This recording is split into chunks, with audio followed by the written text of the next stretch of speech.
We finally mowed yesterday. My father-in-law mowed that field out in front of our house, and he hit our water line.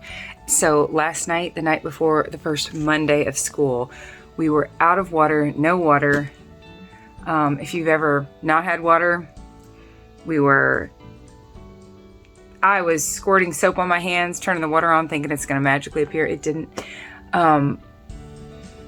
We took the kids up to Nana's 2 at a time to shower them.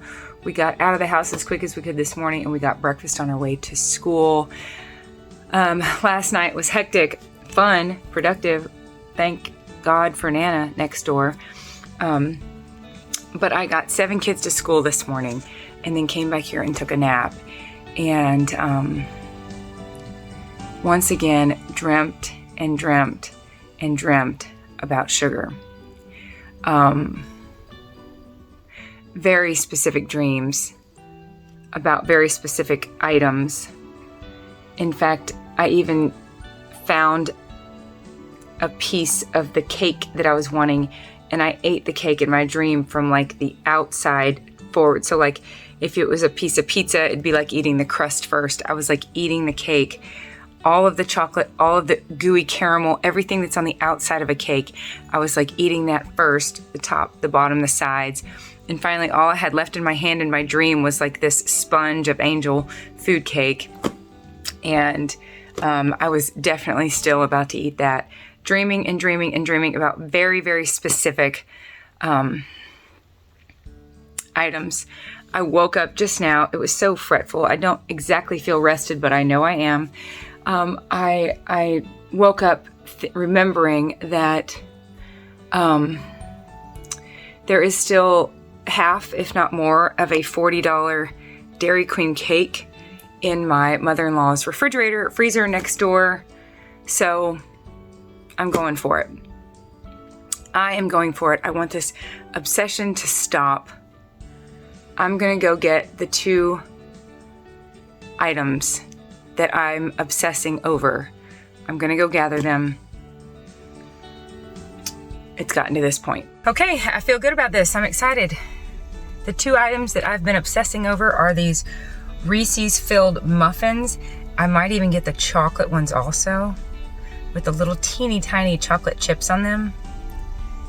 The blueberry, that's kind of not that enticing because blueberry muffins are a dime a dozen. I've got stuff in my house right now to make blueberry muffins. Reese's stuffed muffins, chocolate chip covered muffins, and that Dairy Queen cake. Here I come. And this gas station is not far. It's the one I pass all the time. It's the one I stop in at all the time now on my way back and forth with these boys and their mom. Right down the road. I'm here and it's right inside the door.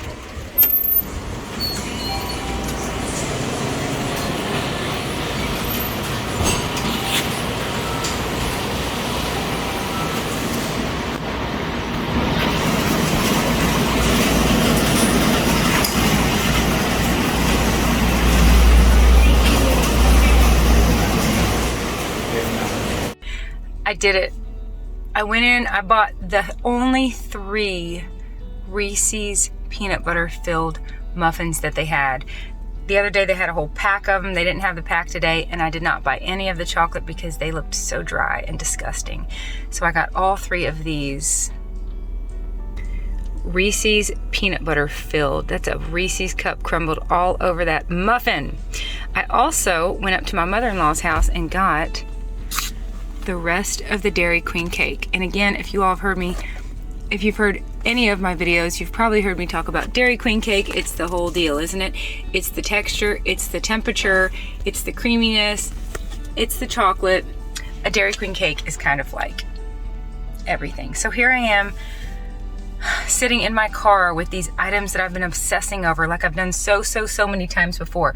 At one point in my life, I had hired a personal trainer, and I told her that my me time was eating fast food in my car in a parking lot alone. And she cracked up laughing at me, not with me. I was the one that shared the information, but it really wasn't funny to me.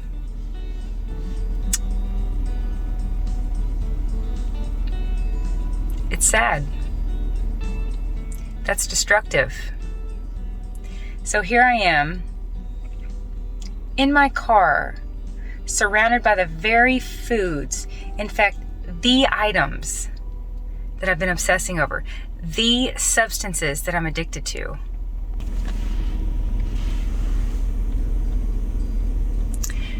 And I went and gathered these.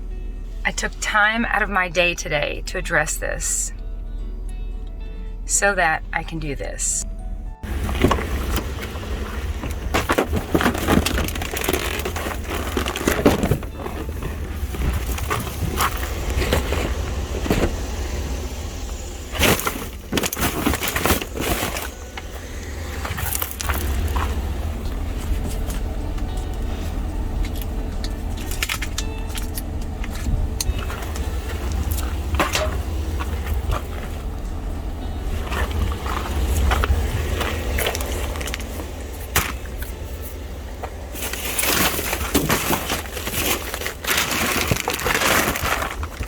A few thoughts.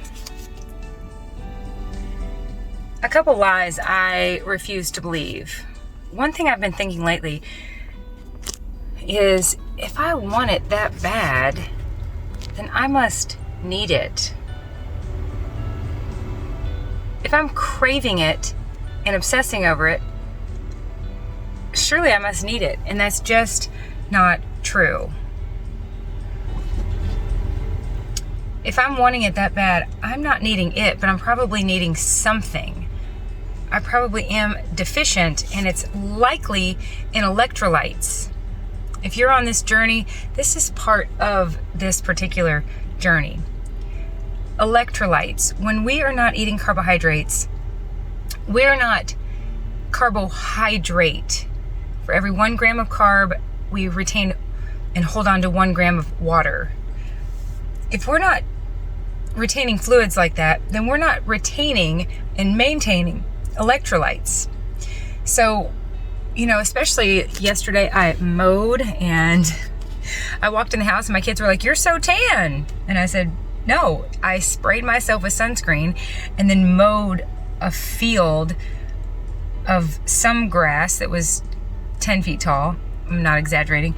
And then a lot of dirt. I wasn't tan, I was covered in dirt. When we sweat, we lose salt. When we lose salt, we lose electrolytes. We don't want to get ourselves out of whack. We need electrolytes. So I'm very likely deficient in both potassium and magnesium. Potassium has been showing itself to me in a deficiency in potassium in muscle cramps, in Charlie horses. Last night, after much potassium yesterday, I put keto chow drops in my water. I took no salt potassium. If you see a little salt shaker looking thing that says no salt, it's just potassium. You get it at the grocery store right next to salt. I put about 1/4 of a teaspoon of that in a little glass of seltzer club soda, just sparkling water, and then I added some lemon. And by the way, when I added the potassium, it immediately was effervescent like an Alka-Seltzer, and I just drank that quickly. Last night I slept so well and had 0 leg cramps. So I am going to keep up the potassium on a regular basis. Thank you, Glenn. Thank you, Karen.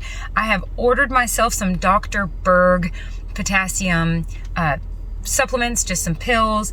I'm gonna keep keto chow in my water regularly. I'm gonna have a little dose of potassium every once in a while. We need 4,700 milligrams a day, and that's a lot. So potassium. Magnesium. When we're craving chocolate especially, we can be deficient. That can mean we're deficient in magnesium. So I am likely deficient in these electrolytes. I also have a theory, and I just shared with my friend Susan yesterday, that I just got through, my husband and I both, one heck of a summer where we both followed the carnivore diet without fail, including on several vacations and a trip for our honeymoon.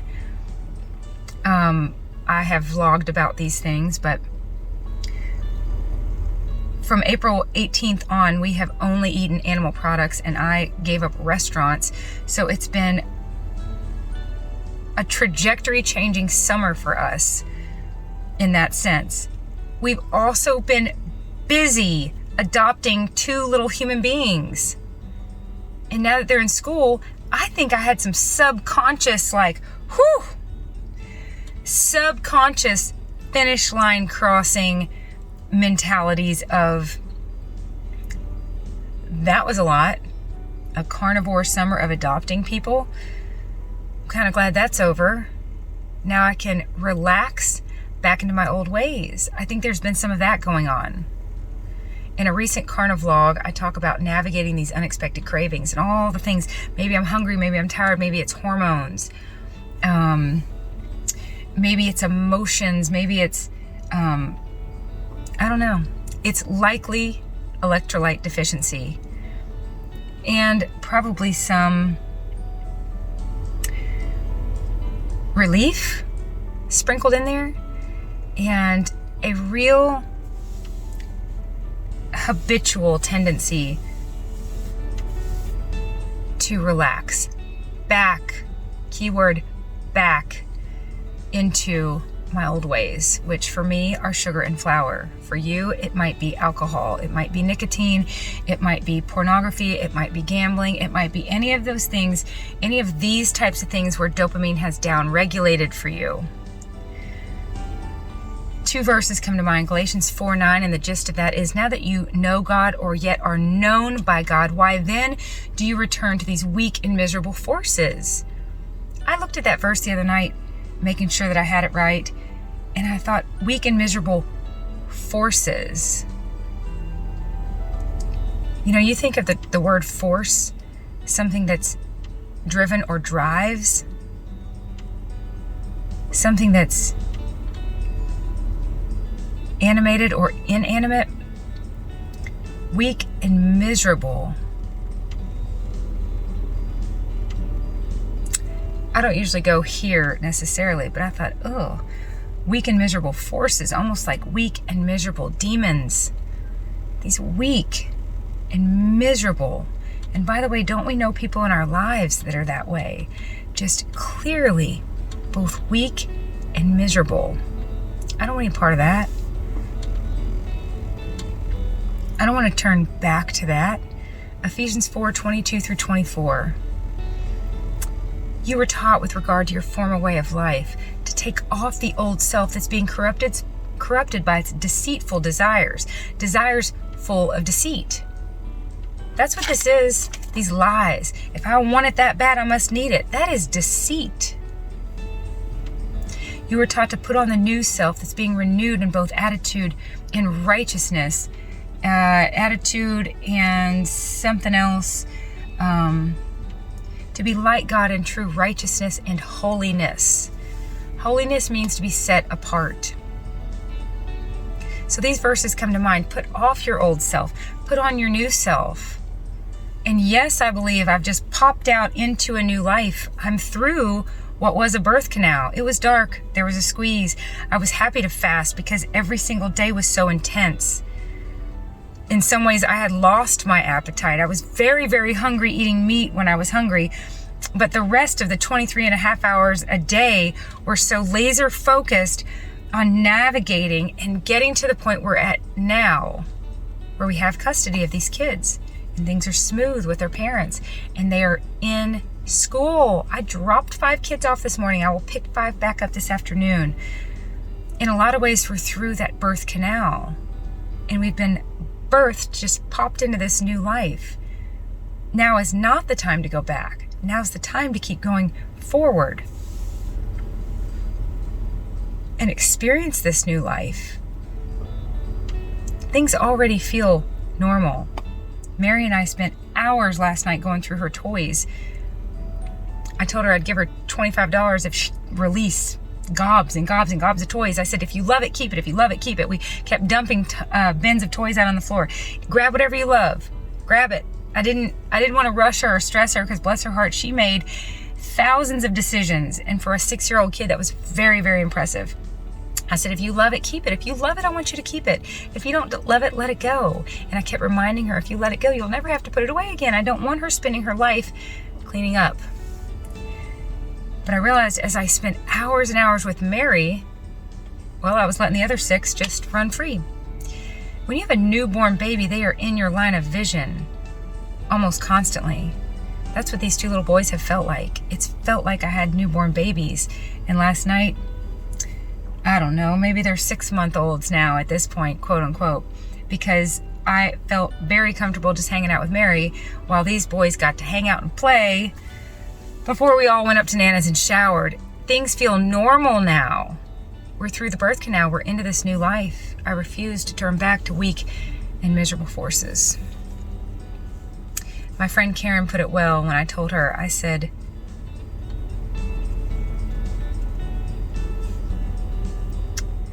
part of me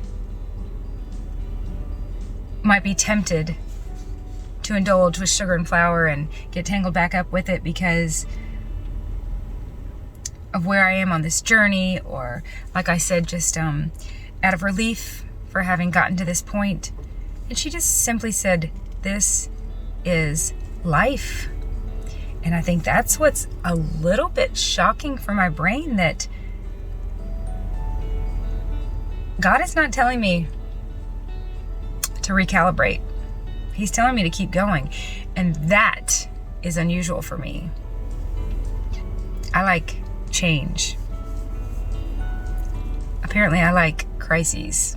I like adding human beings to our family. I like new jobs.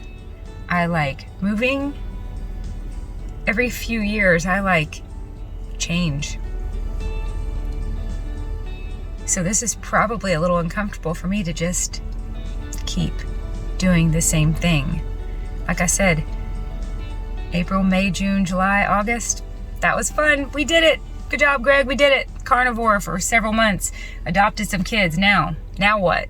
And God's telling me, you know what? Continue. That's somewhat, pun intended, sobering for me. Okay. Let's see here. I wanted to share that you might be thinking that was a waste of money. But I would argue my sobriety is priceless. Speaking of which, those muffins, $2 a piece, that cake, $39.99. I would absolutely spend more than that on one binge. One. Easily.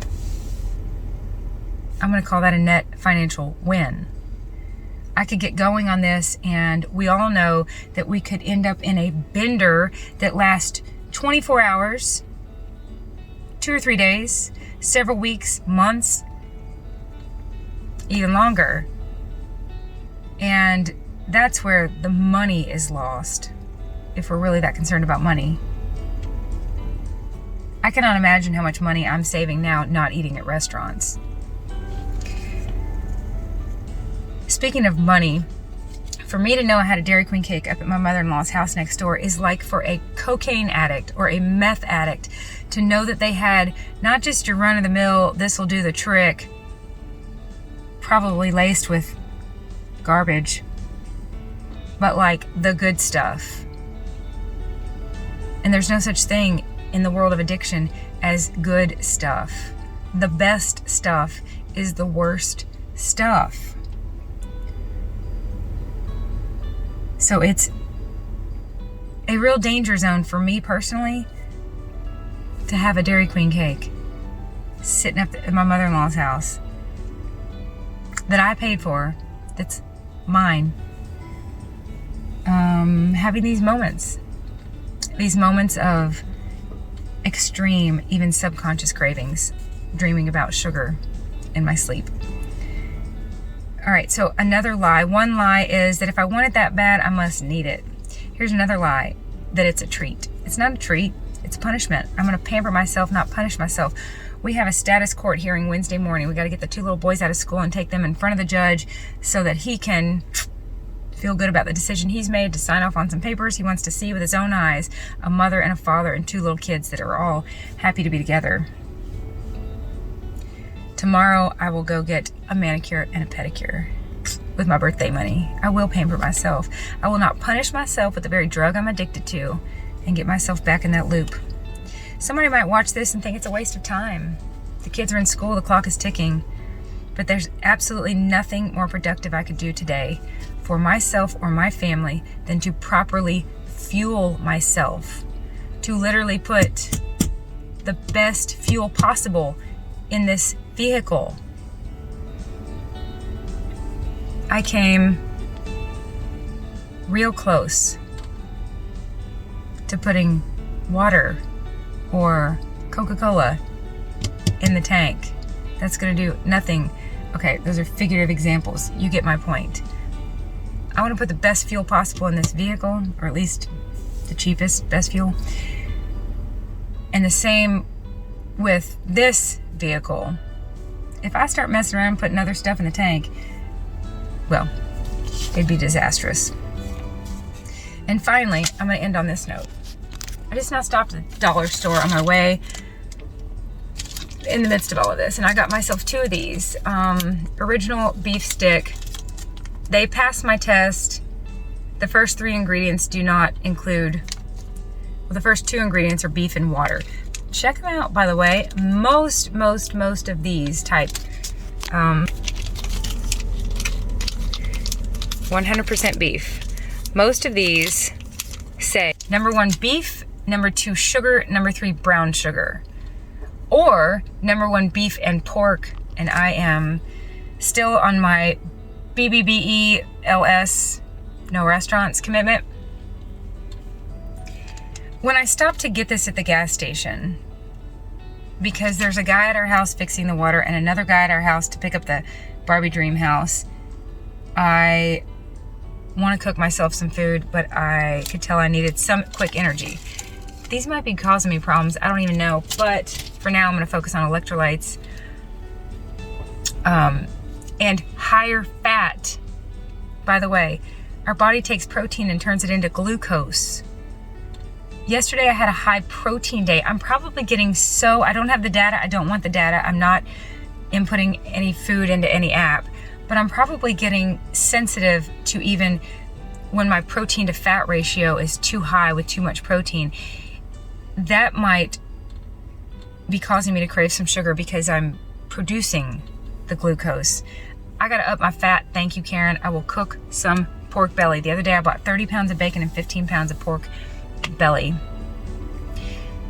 But when I went to buy these at the dollar store right here by my house, there was a couple in front of me and I recognized them from basketball. And I was kind of flooded with memories of talking to this young girl. They have 6 kids that were recently taken away from them, being raised by her mother now. I'm friends with the family. They've been to our house. They've come to birthday parties and my husband coached them in basketball. And I watched this young couple walk up there and she had an order and he had an order. He had bags and bags and bags of Flaming Hot Cheetos. She had sugar, flour, and a big 2-liter of grape soda. I was remembering her telling me about the psychiatric issues she's been having, in and out of psychiatric wards, actually. So much depression, so much anxiety, and the kids have been taken from her. And as I watched her bring all these items up, my heart, I feel for her, because sugar and flour cause depression and anxiety. I'm not saying they're causing all of her issues, but they're definitely compounding them. She looks like she's gained at least 30 pounds. She's not even that tall. My heart goes out to her. I know from what she told me, she's been very, very uncomfortable with mental health issues that I can relate to. This is serious. Some of you are new here to this channel. Some of this might seem extreme. And if it does, maybe that's because maybe you're not addicted to anything. Maybe you can't relate to this. Sugar is 8 times more addictive than cocaine. Most people I talk to say, when they say, oh my goodness, you've lost so much weight. Wow, you're really keeping it off. How are you doing it? And when I tell them, I say, I don't touch sugar or flour. Or at least I aim to. No more of that sugary sauce for me. They say, oh my gosh. I tell them I'm highly addicted to sugar. And I'm happy to say that because I'm happy to admit that and be an example for other people that might want or need to admit that. And what I typically hear people say is, they tell me, they say, I know I'm addicted to sugar. And they may or may not ever address it. They may or may not ever need to. But I think a lot of people probably think they're not addicted. And if you wanted to, or if you're interested, I would challenge you. Whatever you think you're not addicted to, try not touching it for a month. See if you dream about it. See if you think about it. I'm pretty sure I'm not addicted to carrots. I haven't eaten one since March. And I have not thought about them once. Does my body need sugar and flour? No. Is it addicted to sugar and flour? Without a doubt. And let me end on this note. What we put in has a direct effect on what we can send out. What we consume is what we're then going to be able to share. And we consume a whole lot more than food. So whether it's sugar and flour or social media, if we're consuming poison and we're digesting poison, then that has a direct effect on what we're able to give to others. People ask me, how have I memorized so many scripture? I have a video on this. But I can tell you, the more we're in the Word, the more the Word is in us. I want to stay focused. I want to stay sober. And I want to get a whole lot done before 3 o'clock. I love you dearly. We'll talk again soon.